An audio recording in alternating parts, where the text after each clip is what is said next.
नमः शिवाय भक्तगणों, आपका अपने चैनल शिवा शिष्या कथा पर हार्दिक स्वागत है।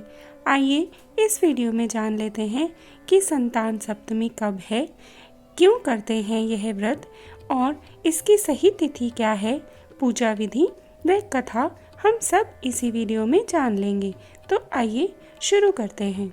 संतान की लंबी उम्र और अच्छी सेहत के लिए भाद्रपद मास में संतान सप्तमी का व्रत किया जाता है। इस व्रत को संतान साते, अपराजिता सप्तमी और मुक्ताभरण सप्तमी के नाम से भी जाना जाता है। राजस्थान क्षेत्र में इसे दुबली साते या दुबड़ी सप्तमी भी कहते हैं। मान्यता है कि इस व्रत को करने से संतान की उम्र लंबी होती है और सेहत भी अच्छी रहती है। आइए अब जान लेते हैं कि कब करना है यह व्रत, इसकी पूजा विधि व कथा सहित सभी जानकारी। पंचांग के अनुसार भाद्रपद मास के शुक्ल पक्ष की सप्तमी तिथि 9 सितंबर सोमवार की रात 9:53 से शुरू होगी, जो अगले दिन यानी कि 10 सितंबर मंगलवार की रात 11:12 तक रहेगी।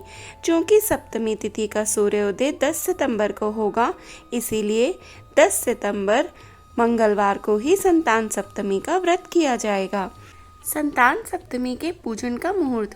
त्रिक पंचांग के अनुसार संतान सप्तमी या ललिता सप्तमी के दिन अभिजीत मुहूर्त सुबह 11:52 से लेकर दोपहर के 12:42 तक रहेगा।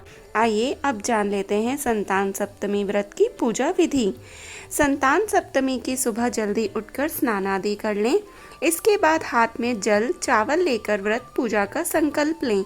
घर के किसी स्थान की अच्छे से सफाई करें और उसके ऊपर पाटा रखकर लाल कपड़ा बिछा लें। यहाँ भगवान शिव जी की मूर्ति या चित्र स्थापित करें। पानी का कलश भरकर इस पर स्वस्तिक का चिन्ह बनाएं और आम के पत्तों से ढककर इसके ऊपर नारियल रख दें। शुद्ध घी का दीपक जसाएं। भगवान शिव को फूल, जनेऊ, अबीर, गुलाल, कुमकुम, चावल, पान और सुपारी आदि सभी चीजें चढ़ाएं। खीर पूरी का प्रसाद और आटे और गुड़ से बने मीठे पुए का भोग लगाएं। पूजा के बाद संतान सप्तमी व्रत की कथा सुने। कथा सुनने के बाद भगवान शिव की आरती गाएं। संतान सप्तमी का भोग व पारणा विधि। इस व्रत में भोग प्रसाद के लिए खीर पूरी और पुआ सबसे अच्छा माना जाता है। यदि गुड़ से बनाया जाए तो और भी शुभ माना जाता है। इसके लिए 7 पुए, 7 पूरी और थोड़ी सी गुड़ और दूध और चावल की खीर बनाना अति शुभ रहता है। पूजा इत्यादि के बाद भोग में पूड़ी, खीर, पुए के साथ साथ मिठाई भी चढ़ाई जा सकती है और जल अर्पित करने के बाद दीपक और धूप जलाकर भगवान की आरती कर लेनी चाहिए। संतान सप्तमी पर किए जाने वाले उपाय। संतान सुख के लिए। संतान सप्तमी के दिन जो महिलाएं बच्चे का सुख नहीं भोग पा रही हैं, वह निर्जला व्रत रखकर भोलेनाथ को सूती का डोरा अर्पित करें। संतान सप्तमी की कथा का श्रवण करें। पूजा के बाद इस डोरे को अपने गले में धारण करें। मान्यता है कि इससे संतान प्राप्ति की राह आसान हो जाती है और निसंतान दंपति को बच्चे का सुख मिलता है। बच्चे के अच्छे करियर के लिए। संतान की सुख समृद्धि के लिए इस व्रत को सबसे उत्तम माना जाता है। इस दिन स्त्रियां व्रत रखकर शाम के समय में शिव पार्वती को गुड़ से बने 7 पुए का भोग लगाएं। मान्यता है कि इससे संतान की तरक्की में आ रही सभी बाधाएं खत्म होती हैं। उसे अच्छी शिक्षा और बेहद करियर की प्राप्ति होती है। संतान की दीर्घ आयु के लिए। संतान सप्तमी पर व्रती सूर्य को अर्घ्य दे और फिर शिवजी भगवान को 21 बेलपत्र और माता पार्वती को नारियल चढ़ाए।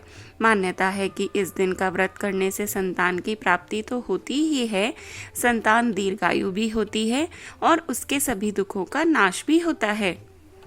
और एक विशेष बात, पूजा करते समय सूती का डोरा या चांदी की संतान सप्तमी की चूड़ी हाथ में पहनने का अत्यधिक महत्व बताया गया है और यह व्रत माता पिता दोनों भी संतान की कामना के लिए कर सकते हैं और कोई भी उपाय माता पिता दोनों या माता पिता में से कोई एक भी कर सकता है। इस व्रत को खोलने के लिए पूजन में चढ़ाई गई मीठी 7 पूड़ी या पुए खाएं और अपना व्रत खोलें। तो आइए अब सुन लेते हैं संतान सप्तमी व्रत की कथा। किसी समय अयोध्या के राजा नहुष थे। उनकी पत्नी का नाम चंद्रमुखी था। चंद्रवती की एक सहेली थी जिसका नाम रूपवती था। एक दिन दोनों सहेली नदी किनारे स्नान करने गई। वहां उन्होंने देखा कि सभी महिलाएं संतान सप्तमी की पूजा कर रही हैं। उन महिलाओं को देखकर रानी और उनकी सहेली ने भी संतान सप्तमी का व्रत करने का संकल्प ले लिया, लेकिन बाद में भूल गई। अगले जन्म में वे रानी वानरी और ब्राह्मणी मुर्गी बन गई। इसके बाद उन्हें पुनः पुण्य एकत्रित करके मानव योनि में जन्म मिला। इस बार रानी चंद्रमुखी मथुरा के राजा की रानी बनी और ब्राह्मणी का नाम भूषणा था। इस जन्म में भी वे दोनों सहेली थी और उनका आपसी प्रेम भी था। भूषणा ने इस जन्म में संतान सप्तमी का व्रत किया, जिससे उसे 8 संतान हुई।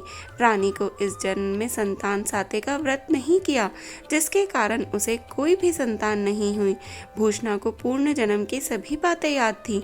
उसने अपने पिछले जन्मों की बात जाकर रानी को बताई। भूषणा की बात सुनने के बाद रानी ने भी संतान सप्तमी का व्रत किया, जिसके फलस्वरूप उसे भी कई योग्य संतान मिली। इस कथा को सुने बिना व्रत का संपूर्ण फल नहीं मिलता है, इसलिए इसे अवश्य सुने अथवा पढ़ें। संतान सप्तमी का महत्व, जैसा कि आप सभी जान ही गए होंगे कि यह व्रत संतान व उसकी मंगल कामना के लिए रखा जाता है। यह व्रत संतान प्राप्ति की कामना करने वालों के लिए भी अति लाभकारी माना गया है। ऐसे ही और जानकारियों के लिए कृपया हमें सब्सक्राइब करें व हमारे चैनल को अधिकाधिक शेयर करें और एक लाइक अवश्य करें और कमेंट में अवश्य लिखें हर हर महादेव।